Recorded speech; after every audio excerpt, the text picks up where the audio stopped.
Hello बच्चों, कैसे हैं आप और कैसी पढ़ाई चल रही है। मैं उम्मीद कर रहा हूं कि आप सभी बच्चे बहुत ही अच्छे से पढ़ाई कर रहे होंगे।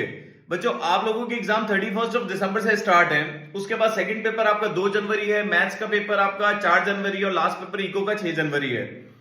तो पेपर नंबर 3 जो कि मैथ्स का पेपर 4 जनवरी को है, उसके लिए आप लोगों को कितनी छुट्टी मिलती है। एक तो 2 तारीख को आप पेपर देके आते हैं, 5 बजे तक आप लोगों का पेपर हुआ और आपने रेस्ट करा, थोड़ी बहुत नींद ली। उसके बाद आप लोगों को 4-5 घंटे तो 2 तारीख को मिल जाएंगे। उसके बाद नेक्स्ट डे 3 तारीख आपके पास होल डे होगा रिवीजन करने के लिए। और 4 तारीख जिस दिन पेपर होगा उस दिन पे आप लोगों को 5-6 घंटे रिवीजन के मिल जाएंगे। इन 1.5 पौने 2 दिन में आप लोगों का मल्टीपल टाइम रिवीजन हो। अगर किसी बच्चे की तैयारी 90 से ऊपर है तो उसके 90 से ऊपर ही मार्क्स आने चाहिए। अगर किसी की 80 और 90 के बीच तैयारी है तो उसके 80 और 90 के बीच में ही मार्क्स आने चाहिए। बट होता नहीं है ऐसा। होता क्यों नहीं है? एक रीजन ये भी है जो मैं आप लोगों को बता रहा हूं। बच्चे एग्जाम के 1.5 पौने 2 दिन को मैक्सिमम यूटिलाइज नहीं कर पाते। मतलब उन्हें मल्टीपल टाइम रिवीजन करना चाहिए, एक एक पॉइंट्स पढ़ने चाहिए एमसीक्यू के। बट होता क्या है, बच्चे पूरे पूरे क्वेश्चंस करते हैं, पूरे पूरे क्वेश्चंस, पूरा स्टडी मटेरियल करा, पूरा पास्ट ईयर प्रॉब्लम्स करने की कोशिश करी, जो कि हो नहीं पाती। अब ऐसे में क्या होता है कि कुछ चैप्टर्स तो हो जाते हैं रिवाइज, ठीक ठाक अच्छे हो जाते हैं, चलो। बट बहुत सारे चैप्टर्स रह जाते हैं जो बच्चे क्या करते हैं, जल्दी जल्दी रिवाइज करने के चक्कर में बहुत सारे पॉइंट्स छोड़ के चले जाते हैं। इस चक्कर में उन बच्चों का पेपर उतना अच्छा हो नहीं पाता और एग्जाम में याद नहीं रहता। जब याद नहीं रहता, बच्चों को पता तो होता है उसके बारे में, तो बच्चे सोचते हैं, सोचने में टाइम ज्यादा लगता है। उन ज्यादा लगने की वजह से बच्चों का पेपर छूटता है। तो बच्चा कहता तो ये कि 90 से ऊपर की तैयारी थी बट मार्क्स रह गए 60 की लाइन में, तो पेपर छूट गया। पेपर छूटने का ये भी एक रीजन है कि हमें ज्यादा टाइम लगता है सोचने में। तो ऐसे में क्या होना चाहिए, मैं आप लोगों को थोड़ा आइडिया दे देता हूं, थोड़ा गाइड कर देता हूं, समझा देता हूं, जिसकी हेल्प से आप लोग अपनी प्रिपरेशन को अच्छे से कर पाए। और अगर आपकी तैयारी 90 वाली है तो आपके 90 ही मार्क्स आए, आप लोगों का पेपर छूटे ना। देखो, स्टैट्स में मेजॉरिटी ऑफ अटेम्प्ट्स में देखा गया है कि थ्योरी आती है। थ्योरी का एक एक पॉइंट आप लोगों को क्लियर होना चाहिए, ठीक है। अब मैं आपको बताता हूं आप लोगों का तैयारी का पैटर्न क्या रहेगा। अभी आप लोगों का रिवीजन स्टार्ट हो गया, रिवीजन स्टार्ट हो गया, आप लोग टेस्ट के लिए तैयारी करते हैं और फिर टेस्ट देते हैं।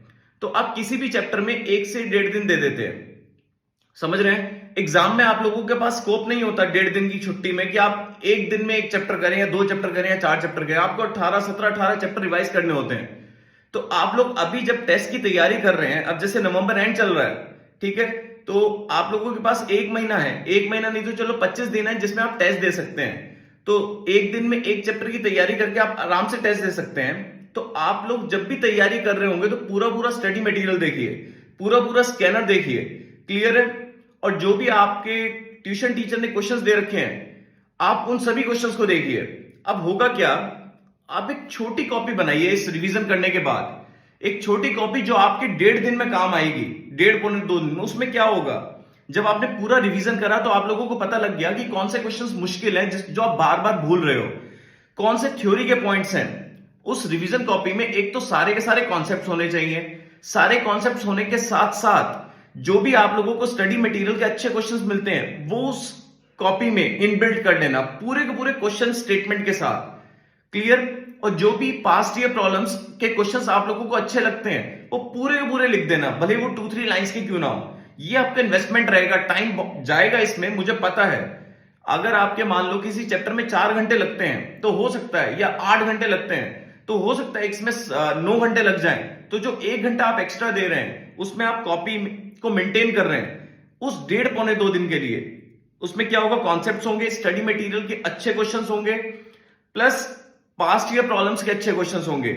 मतलब वो कॉपी ऐसी बन जाएगी कि उसे आप एक बार ही रिवाइज कर लिया उस चैप्टर को उस कॉपी से, तो ये समझ लो कि पूरा स्टडी मटेरियल हो गया, पूरा पास्ट ईयर प्रॉब्लम्स हो गया, क्लियर है। उसमें कॉन्सेप्ट्स होंगे, स्टडी मटेरियल के अच्छे क्वेश्चंस होंगे जो आपको अच्छे लगते हैं, और पास्ट ईयर प्रॉब्लम्स होंगी, प्लस जो टीचर ने टेस्ट दिए आपको उस टेस्ट के जो डाउट्स हैं या जो मुश्किल क्वेश्चंस आपको लगे वो भी उसमें इनबिल्ट कर लेना, क्लियर है।